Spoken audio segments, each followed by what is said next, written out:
শশীলজ ময়মনসিংহের খুবই ঐতিহ্যবাহী আর ইতিহাস সম্পন্ন একটি জায়গা। অনেকদিন ধরেই আমি আর রিপন শশীলজে যাই করে আর যাওয়া হচ্ছিল না, তাই ঈদের ছুটিতে চলেই গেলাম। আমি কিন্তু শশীলজে এর আগেও 2-3 বার গিয়েছি, আর রিপনের কিন্তু এইবারই ফার্স্ট। এই এত বছরেও রিপন কোনো দিনও শশীলজে আসেনি। কেন আসেনি আমার জানা নাই। 20 টাকা করে এখন টিকিট কেটে তারপর ঢুকতে হয় এই জমিদার বাড়িতে। আর আরেকটা কথা বলে রাখি, রিপনের কিন্তু শশীলজ অনেক পছন্দ হয়েছে। রিপন এরকম ন্যাচারাল আর প্রত্নতাত্ত্বিক জায়গা অনেক পছন্দ করে। এবার আসি শশীলজের ইতিহাসে। মুক্তাগাছার জমিদার বংশের উত্তরসূরি নিঃসন্তান মহারাজা সূর্যকান্ত আচার্য চৌধুরী তার দত্তক পুত্র শশীকান্তের নামানুসারে ময়মনসিংহ শহরে শশীলজ নামে একটি বিলাসবহুল দ্বিতীয় প্রাসাদ নির্মাণ করেন। অট্টালিকা নির্মাণের সময় মহারাজা সূর্যকান্ত আচার্য প্যারিস ও ইউরোপের বিভিন্ন স্থান থেকে সংগ্রহ করা নানা ধরনের শৌখিন উপকরণ দিয়ে এই অট্টালিকাটি সাজিয়েছিল। কিন্তু 1997 সালের জুন মাসে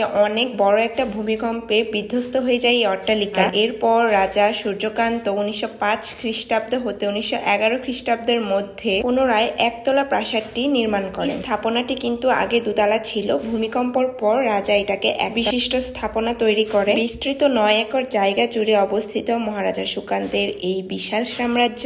নানা স্থান থেকে সংগ্রহকৃত নামি দামি পাথর মানে মার্বেল পাথর দিয়ে এই প্রাসাদটি তৈরি করা, আর প্রাসাদের মেঝেটি মার্বেল পাথর দিয়ে মোজাইক করা। গত বছরে এর সৌন্দর্য যেন একটুকু কমেনি। আসুন আপনাদের এখন রাজা বাদশাদের সজ্জাঘর দেখাই। এটা ছিল তাদের বৈঠকঘর। আর এই যে অ্যান্টিকের ড্রেসিং টেবিলটা তো আমার মনটাই কেড়ে নিয়েছে। আসলে এখানে ক্যামেরা অ্যালাউড না হওয়াতে আমি প্রায় সব ভিডিও নিতে পারি। বিস্তৃত প্রাসাদটির প্রবেশ মুখে রয়েছে অর্ধবৃত্তাকার খিলনাকৃতি প্রবেশ তরণ ধরে প্রাসাদের দিকে যেতে চোখে পড়বে সবুজ ঘাসের বাগান, যেখানে অলংকৃত মার্বেল পাথর দিয়ে তৈরি ঝর্ণার মাঝে রয়েছে একটি সুন্দর ভাস্কর্য। মূল ভবনটির দক্ষিণ দিকে রয়েছে একটি পুরাতন পুকুর। এই পুকুরের পানি কখনোই শুকায় না, যার উত্তর পাড়ের মধ্যস্থলে একটি মার্বেল পাথরের ঘাটলার উপর দ্বিতল একটি স্নানঘর অবস্থিত।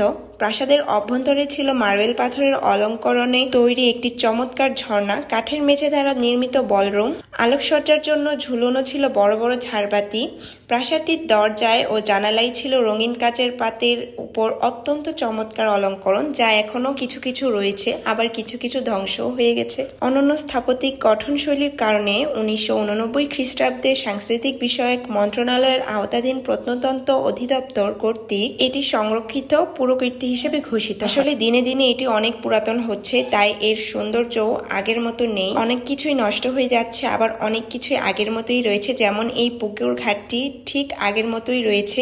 এই পুকুর ঘাটটি কিন্তু পুরোটাই মার্বেল দিয়ে বাঁধা, খুবই সুন্দর আর চমৎকার দেখতে। এখানে তো ছবি তোলার জন্য চান্সই পাওয়া যায় না। প্রত্যেকদিন শত শত পর্যটন আসে। আসলে বাহিরের মানুষের থেকে কিন্তু আমাদের ময়মনসিংহের পর্যটনই বেশি। এটা কাপলদেরও জায়গা বলা যায়, কারণ আমাদের মতো ফ্যামিলি পার্সন কমই আসে এখানে, কাপলরাই বেশি আসে। সত্যি কথা বলতে আগের মতো আর পরিবেশও নেই, যেটা দেখলাম। এই বিষয়টিতে কিন্তু কর্তৃপক্ষকে অবশ্যই নজর দেওয়া উচিত। আমার হাজবেন্ড বলছিল এখানে 30 টাকা টিকিট না দিয়ে 100 টাকা টিকিট দেওয়া উচিত, তাহলে কিন্তু এরকম কাপলদের মানে অল্প বয়সী যে ছেলেমেয়েরা আছে তারা কাপল হিসেবে ঘুরতে আসতে পারবে না, আর পরিবেশও নষ্ট হবে। ময়মনসিংহে এরকম প্রাকৃতিক সৌন্দর্য আরো অনেক জায়গা আছে একবার দেখার মতো। যে দেখেন জানালার কিছু কিছু কাজ ভাঙা, আবার কিছু কিছু কাজ একবারে আগের মতোই আছে। জানালার কাচের কালারও কিন্তু একবারে অনেক রকম কালার দিয়ে তৈরি। এইগুলা ছিল হাতিশাল, ঘোড়াশাল, মানে এখানে হাতি ঘোড়া রাখা হতো। অনেক পুরাতন জিনিস দেখে একবার মনটা ভরে যায়। রাজবাড়ির সৌন্দর্যটা আগের মতোই আছে। ভেতরে যে জিনিসগুলো প্রত্নতাত্ত্বিক হিসেবে রাখা হয়েছে